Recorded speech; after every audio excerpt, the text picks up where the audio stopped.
Morning everyone, I am Shreyas. I am here to give a brief about our project Intelligent Bluetooth Advertiser.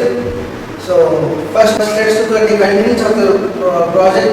First we will go brief about introduction, then we talk about the existing system, then we talk about the proposed system, then we talk about the application of the system. In the introduction, we get a fair concept of the project, how it works. Then first of all, let's see a definition of Bluetooth marketing. So in order to know that, first we have to know what is Bluetooth.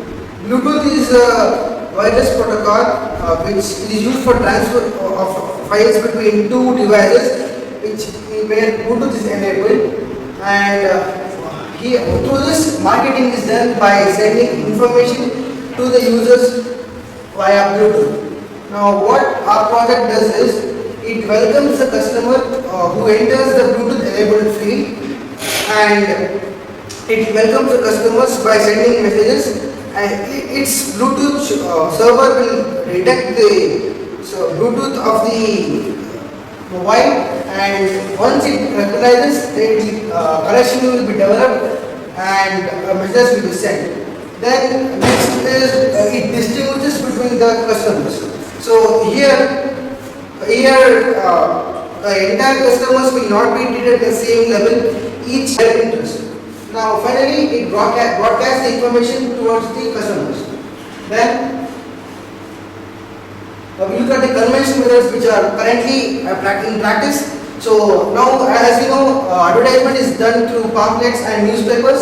So the main problem in this is it's not user specific. As we all know, the present advertisement which we see in newspapers are very general, and it cannot attract the attention of the customers.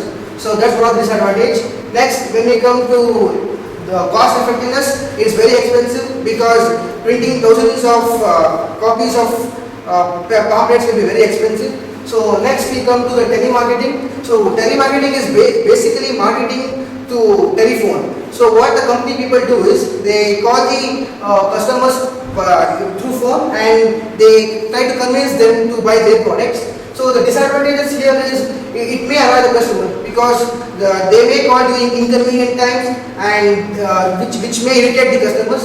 So that's one of the disadvantage. Next is the company needs to hire a professional guy to make all these calls, because convincing a person to buy their product is not an easy job. So they have to pay a handsome salary for that guy. So that is quite expensive. Then coming to mobile marketing. In mobile marketing, what happens is marketing is done through sending messages to the customers via mobile. The main problem here is the limitation of messages, because one message maximum of 160 characters is supported. More than that, the message cannot be sent. So the company people cannot convey the entire message in one single message. So that's one of the limitations. Then coming to spam messages, because people may get spam messages and they may get annoyed with that. Then coming to the next is e-marketing. E-marketing is basically through marketing via internet and email. So what happens here is each and every people of a developing nation will not have access to the internet, and the marketing will not reach the entire area of the people. And the other disadvantage here is difficult to distinguish between legitimate and spam emails. So the user may find difficult to recognize whether a message is spam or it's legal. Then coming to Bluetooth marketing, here our product is based on this, but our existing system has many disadvantages. The first one is it fails to distinguish between the customers. So each and every customer will be treated at the same level, and it cannot distinguish the customers. Then area limitation. Of course, area limitation is drawback in Bluetooth because it covers about 10 to 100 meters, nothing more than that. So coming to the proposed system, what we do is we try to overcome the disadvantage of the proposed existing system by the following means. So first we try to add intelligence, and we have try to improve the security. Then we try to inculcate a method called push method. Then we also inculcated a method called user initiation. So coming to intelligence part, how basically it works is, when a user enters the Bluetooth enabled area, his MAC address will be stored in the database and it will be matched. So based upon that, his billing transactions will be retrieved and messages will be sent upon the most frequently shopped products, so that the user will get mostly his messages on based on his interest, and other messages will not be provided to him. So coming to the next part, security. Bluetooth basically provides security in the following ways. So it provides authentication. In authentication, there is a link key generated, and both sender and the receiver will be negotiated, and a link key will be generated between them. So upon agreement, these two keys we should match in order to communication to happen. Then in pseudo-random frequency, hopping method is used where interference of other signals will be avoided before and after the transmission time. Then coming to the other part of security is simple secure pairing, where there are four methods of simple secure pairing. First one is numerical comparison. Here both sender and receiver will have a 6-digit number. So the user and the receiver should know both these numbers, and if they match, then the communication is possible. In passkey association method, one of the computer will have the input method, and the other computer will have only display scheme. So what here happens is the input has to be typed in the computer where there is input, and that message will be displayed on the other computer, where if these two numbers match, then communication is possible. JustWorks method is another method where it's quite not that famous because it has many disadvantages. Here, because the receiver has to passively accept the messages sent by a sender, because both the devices will not have both display device and the input image. Then coming to out-of-band theory, this is one of the most successful security patterns, because the user and the receiver will discuss a range of frequency, and the sender will send message using one of these frequency, and the receiver has to search this message in the prescribed frequency. And what other advantage of this is, the sender can send this message in the prescribed frequency, and it may change every 5 minutes. So man-in-the-middle attack and eavesdropping will be avoided. So coming to push method, what happens here is the server sends the message to all the paid devices in the network, and it will make use of OBEX protocol. OBEX protocol is basically a communication protocol which is used to transfer data in binary form, and it is actually maintained by Infrared Data Association.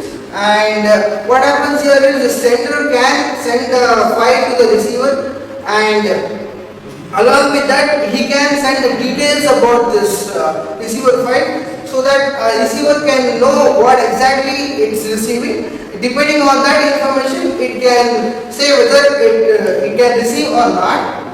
Then coming to the user initiation, we have employed a topic called hotspot, where suppose a guy enters into the mall for the first time, then his database will not be stored, and the billing transaction cannot be retrieved. So what he can do is, he can change his Bluetooth name to the corresponding material he wants to purchase. Like suppose he wants to buy music CDs, then he has to change his Bluetooth name to music, and this message will be sent to the server via text message, and all the offers with respect to music will be sent to him.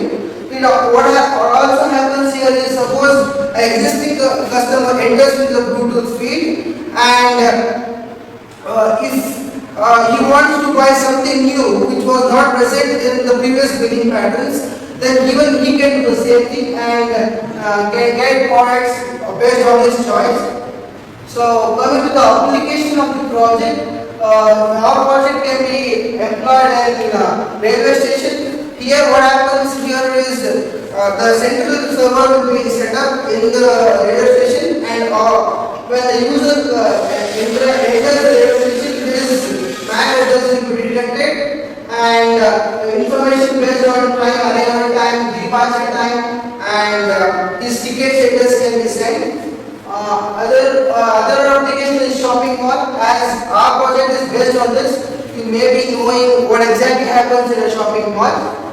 So coming to the bank, what happens here is when a user enters the bank and his Bluetooth is on, so offers related to loan transactions and rate of interest and other further details can be sent to the message to the customer. So these are the basic application of the project. Then coming to the time starts, we have devoted 3 weeks for literature survey and 4 weeks for design, and we are thinking to spend 8 weeks for implementation and 3 weeks for testing. So our overall project will be completed around 18 weeks. So do you have any queries? As you said, there is an area limitation. How will you overcome this in your project? So what we do is we use a technology called Belgaum. Here various Bluetooth servers will form a network, and the area limitation can be overcome by this. So this using Belgaum, a large area can be covered. Next, any questions? I think Wi-Fi would be better than Bluetooth, isn't it? Yeah, it will be better because why we are not using it is because Wi-Fi will be present only in high-end phones such as smartphones and all. It cannot be present in every basic handset, right? So the reachability will not be that much. So in order to overcome this, we are using Bluetooth.